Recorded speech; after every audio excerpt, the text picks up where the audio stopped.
예레미야 1장 1절에서 10절까지 말씀.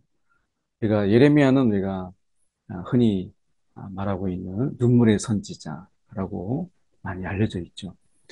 예레미야는 우리가 여기 1절에 보면 베냐민 땅 아나돗의 제사장들 중에 hil기야의 아들 예레미야 이렇게 말씀하죠. 이렇게 거창하게 베냐민 땅 아나돗 이렇게 베냐민 땅 아나돗을 이렇게 들먹이는 것은 이유가 있습니다. 열왕기상 2장 26절에서 28절까지를 보면 제가 28절은 뺐는데 길어서 여기서 보면 왕이 이 솔로몬 왕을 이야기합니다. 솔로몬 왕이 제사장 아비아달에게 이르되 내 고향 아나돗으로 가라. 여기 아나돗이 나오죠. 아나돗으로 가라.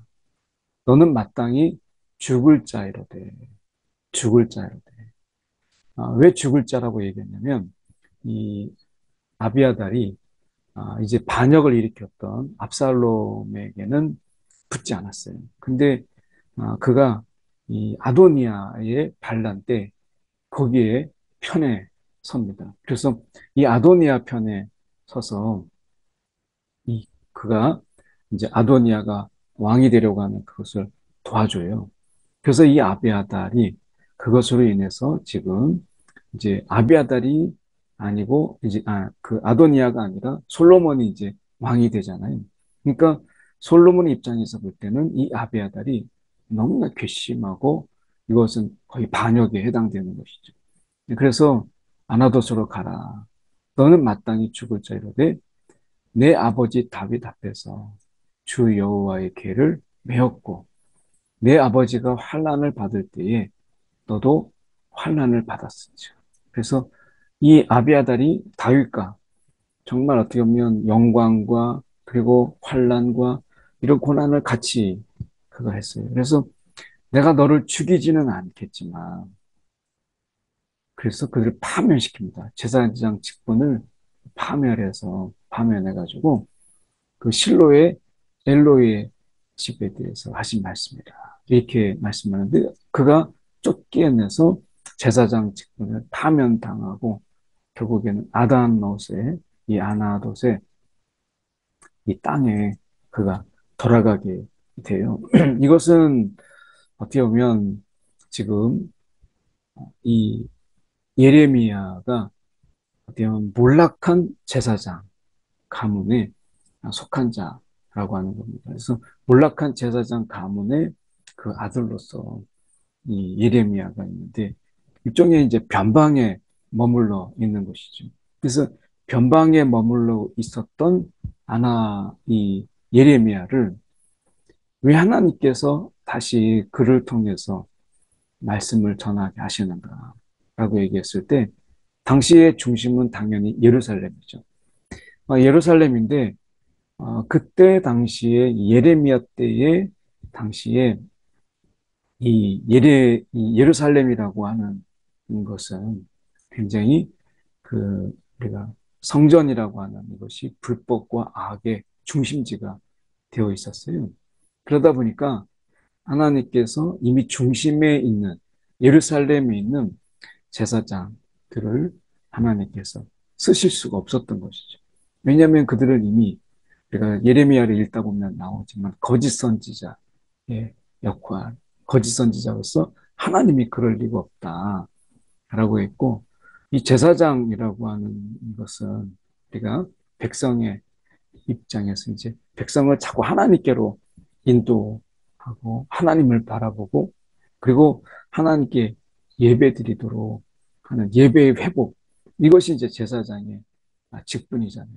그래서 어떻게 보면 그 제사장의 직분을 지금 감당하지 못하고 있는 이 성전 그 중심에 있는 사람들. 그래서 결국 하나님은 변방에 있는 이 예레미야를 하나님께서 부르셔서 이제 하나님이 맡겨주신 그 말씀을 전하도록 그렇게 한 것입니다.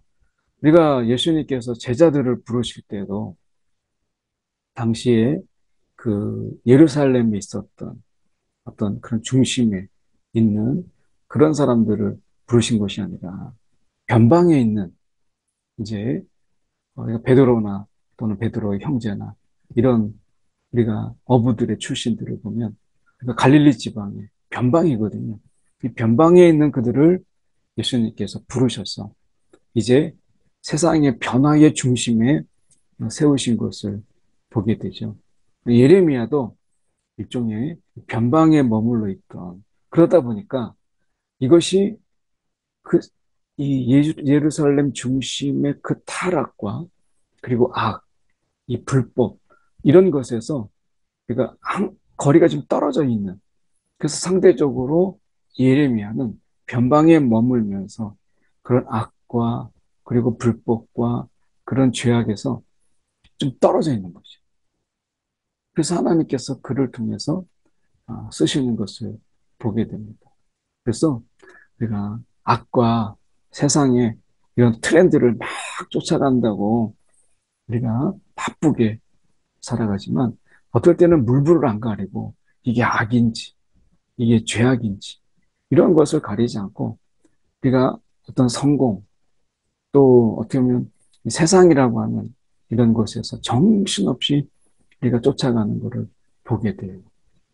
그럴 때 하나님께서는 그 변방에 있는 사람들을 쓰셔서 하나님의 일들을 하게 되는 것을 보게 되죠. 그 우리가 사도 바울도 우리가 하나님의 부르심 속에서 우리가 조금 세상보다 못한 자들을 하나님께서 부르셔서 세상에서 내노라 하는 자들을 하나님 부끄럽게 하시는 것이 하나님의 방법이죠. 오늘 이 베냐민 땅 아나돗이라고 하는 이것은 일종의 그때의 영적 변방입니다. 사실은 이제 실제적인 변방이기도 하죠. 그런 변방에 있던 예레미야 그를 하나님께서 부르셔서 하나님이 그것을 하나님의 말씀을 전하게 하는 것을 보게 됩니다.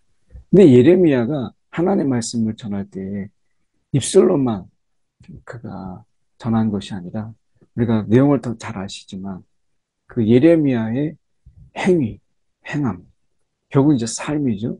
예레미야의 삶과 그리고 그의 입술을 통해서 하나님이 말씀을 전하신 것을 보게 돼요. 원래 이제 우리가 선지자라고 하는 이 말은 우리가 단순하게 어떤 것을 일어날 것을 말씀을 전하는 아, 그런 어떤 선지자가 아니라 원래 하나님을 대신하는 자. 이 선지자라고 하는 것은 대신하는 자. 우리가 한자로는 우리가 이 합선자에다가 이렇게 선지자, 알지자를 썼지만 우리가 원어적인 의미 속에서 우리가 선지자라고 하는 이것은 하나님을 대신하는 자. 그래서 우리가 하나님을 대신할 때 그 삶으로 그 삶과 그리고 그 말, 이것을 모든 것을 통해서 하나님을 드러내는 것이죠. 그래서 지금 예레미야가 이 아나돗에서 부름 받았다. 그리고 이제 당시에 이 활동의 시기를 보면 아몬의 아들 유다왕 요시야가 다스린 지 13년 만에 이 13년에 요시야가 다스린 지 13년에 여호와의 말씀이 예레미야에게 임하였다.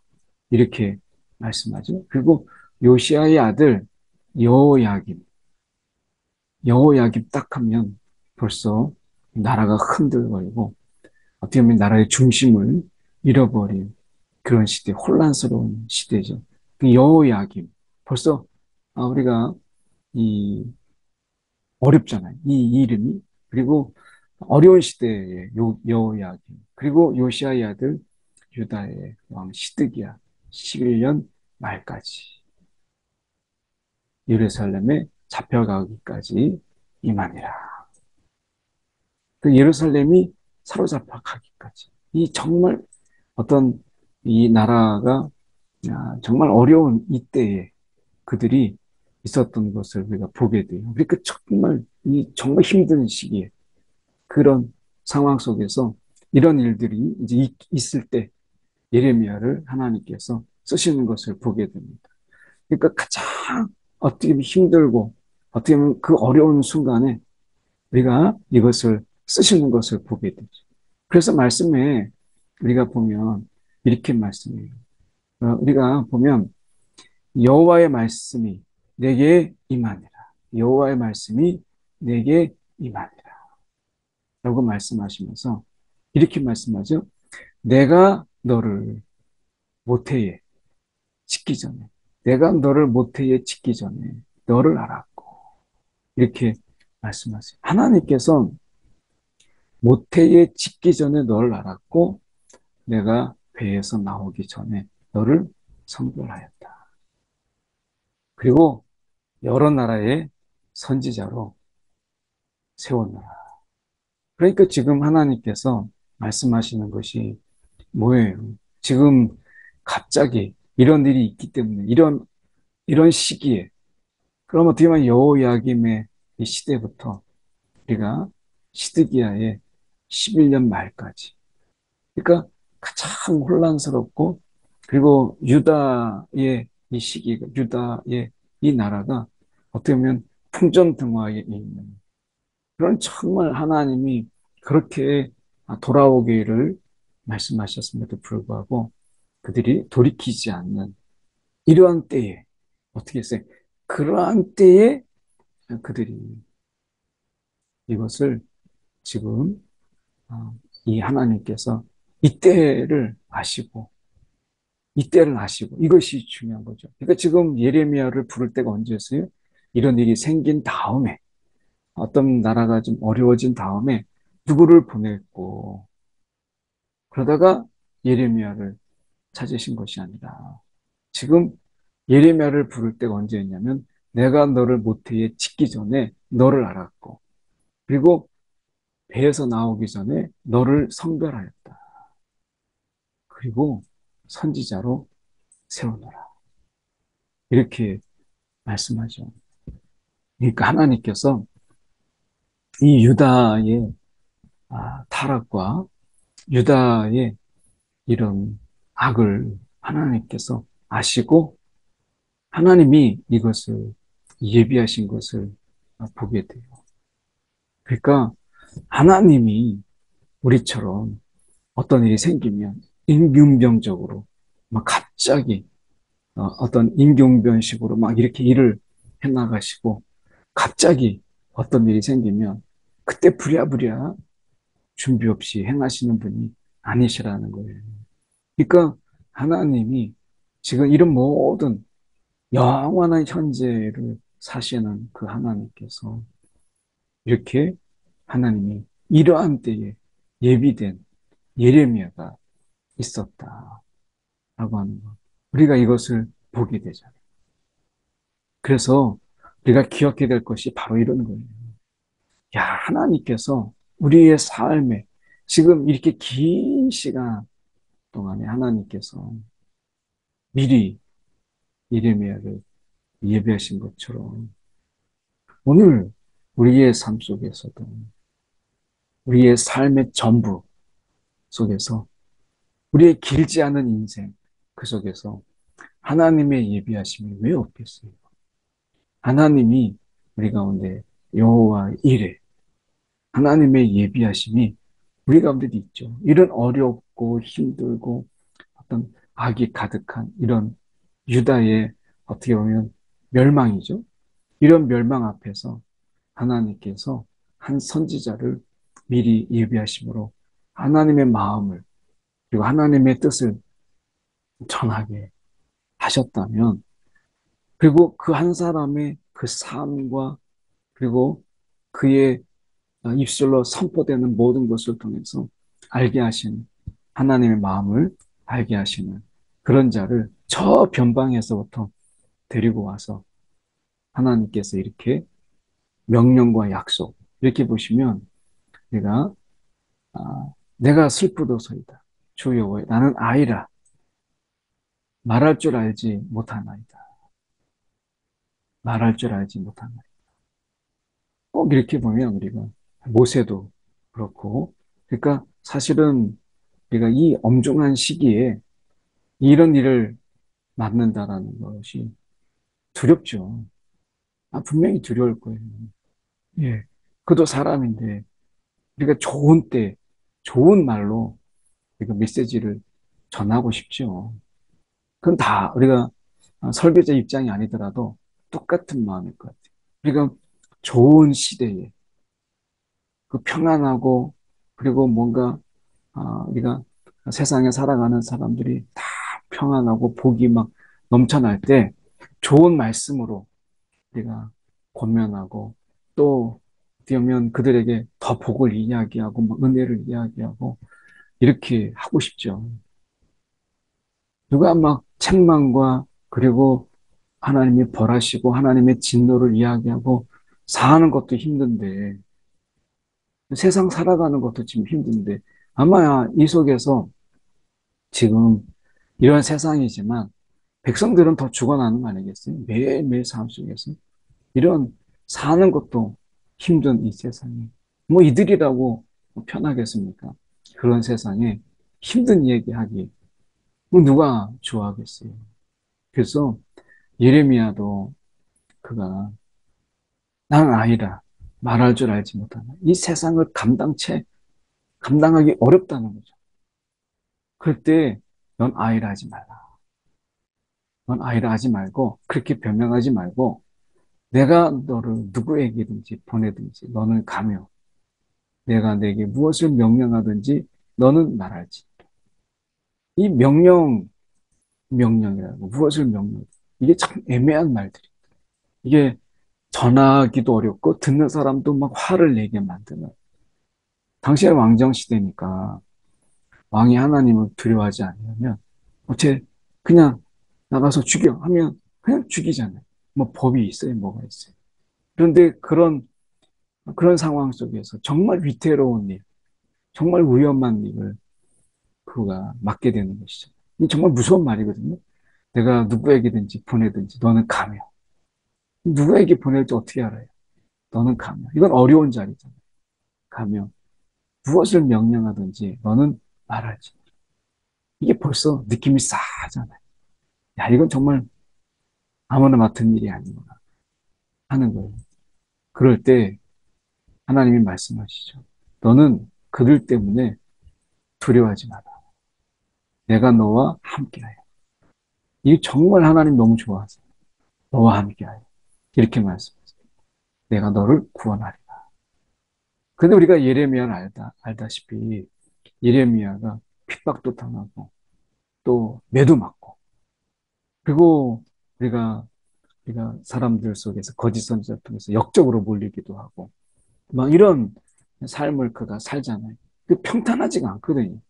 그러니까 우리가 기억해야 될 게 함께 하시는 그 하나님이 계시다고 해서 그의 삶이 수월하거나 또는 늘 안전하거나 어떻게 보면 뭐 매맞지도 않고 이런 게 아니라 우리가 시편 23편에 여호와는 나의 목자시다.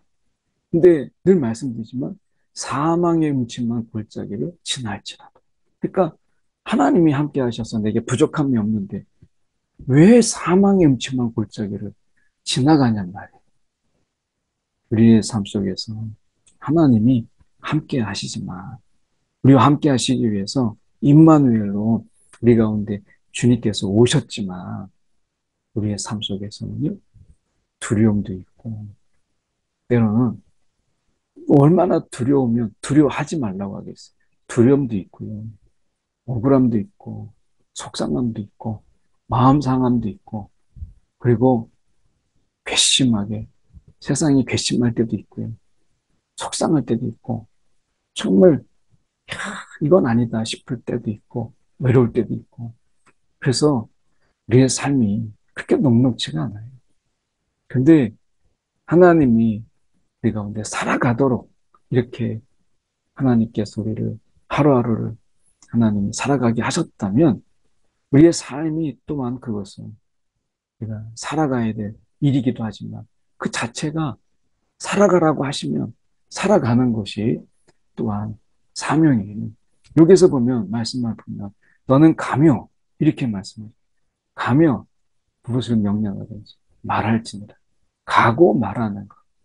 오늘 우리의 삶이라고 하는 이 자체는 우리가 그 자체 살아가는 하나님께서 시간을 주시고 우리가 하나님의 구원을 받은 자로 하나님의 자녀로 하나님이 우리를 부르셔서 하나님의 부르심 속에서 하나님이 계시는 곳에 우리를 하나님 물론 안에 계신 곳이 없지만 제가 말씀하는 삶과 죽음 속에서 우리를 이 세상에 두지 아니하시고 하나님 곁으로 더 가까이 부르실 수 있지만 오늘 이 땅에서 어쨌든 살아가게 하시는 그 상황이나 여건이나 조건이나 아니면 우리를 두르고 있는 그 환경들이 마음에 안 들지만 이런 일들이 왜 생기는가라고 하는 그런 속에서 정말 하나님께 따지고 싶고 하소연하고 싶지만 오늘 하나님이 오늘 예레미야가 살아가야 할 삶이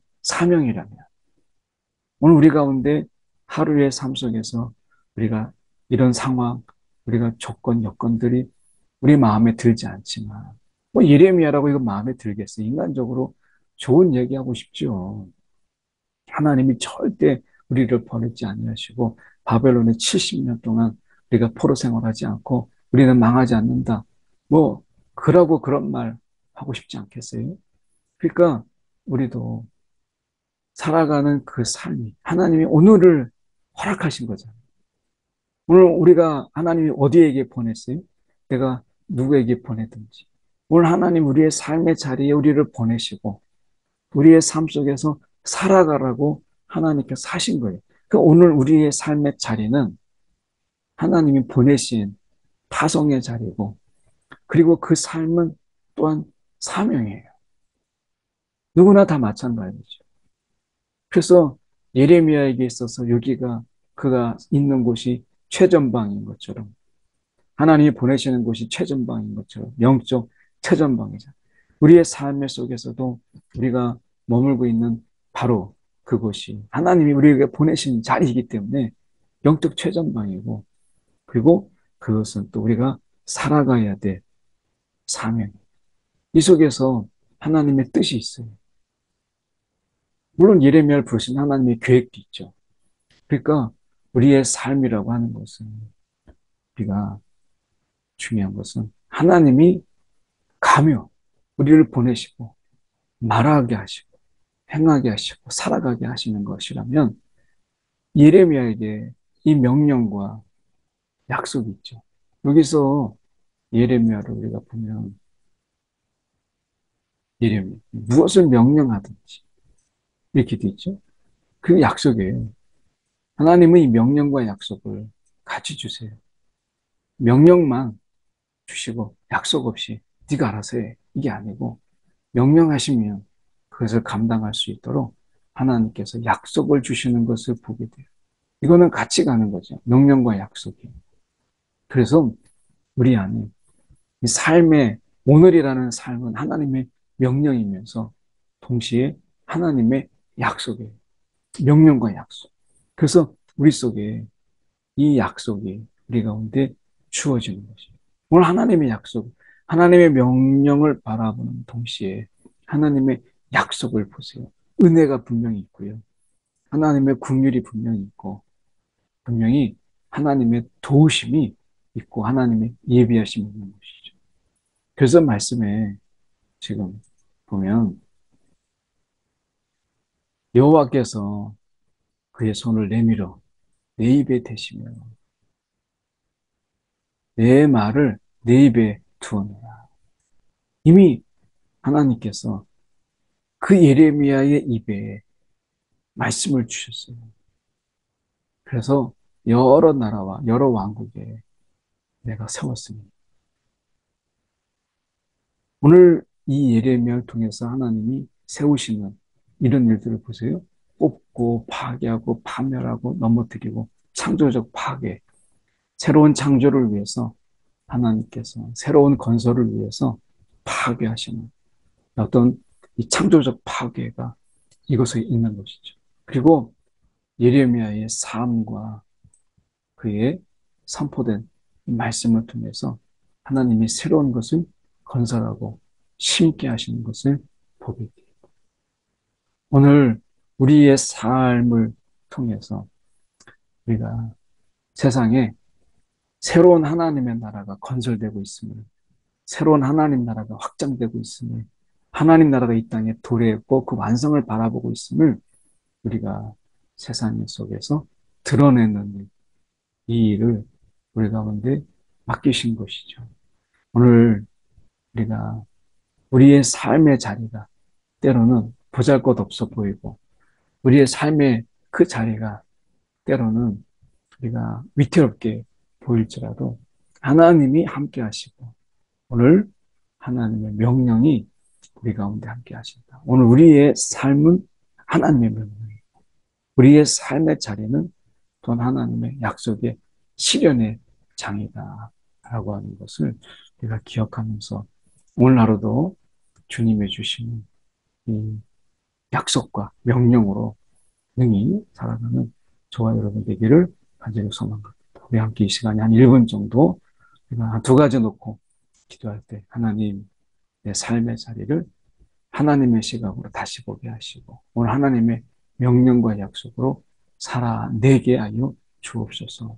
기도하시고 오늘 우리의 삶의 자리 가운데 하나님의 예비하신 하나님의 이레 여호와의 이레를 오늘도 경험하는 우리의 삶이 되게 해달라고 두 가지 놓고 함께 우리 기도하겠습니다. 네, 사랑이 많으신 하나님 아버지 감사합니다. 오늘도 우리의 삶을 하나님 함께 하시며 주님 우리를 오늘을 살아내도록 하나님의 명령과 약속 안에서 오늘을 살아내도록 우리를 부르신 것을 감사합니다. 오늘 하나님께서 우리 가운데 오늘이라는 시간을 맡기시고 능히 살아내게 하신 하나님의 은혜를 우리가 기억하며 주님 살아가게 하여 주시옵소서. 주님 오늘도 하나님의 예비하심이 있음을 믿습니다. 오늘도 하나님의 그 예비하심과 하나님이 여기까지 주님께서 함께 하시는 그 하나님을 오늘도 경험하고 증언하는 하나님 귀한 또 하루의 삶이 되게 하여 주시옵소서. 아버지 주님 오늘도 우리의 삶 가운데서 하나님을 우리가 예비하시는 더 도우시는 하나님 그 하나님을 오늘도 우리의 삶 속에서 체험하게 하여 주옵소서. 사랑이 많으신 하나님 아버지 오늘이라는 귀한 시간을 하나님께서 우리 가운데 맡기시고 살아내게 하신 하나님의 그 말씀, 하나님의 은혜를 우리가 기억하게 하여 주옵소서. 오늘도 우리의 삶의 자리 가운데서 주님께서 이 오늘이라는 시간, 우리의 삶의 자리, 바로 그 자리에 아무도 대신할 수 없는 그 자리에 우리를 파송하시고 그리고 그 가운데서 하나님의 명령과 약속으로 살아가게 하신 주님, 오늘도 주님의 은혜 가운데 능히 감당케 하시고 하나님의 예비하심 속에 잘 감당케 하여 주시옵소서.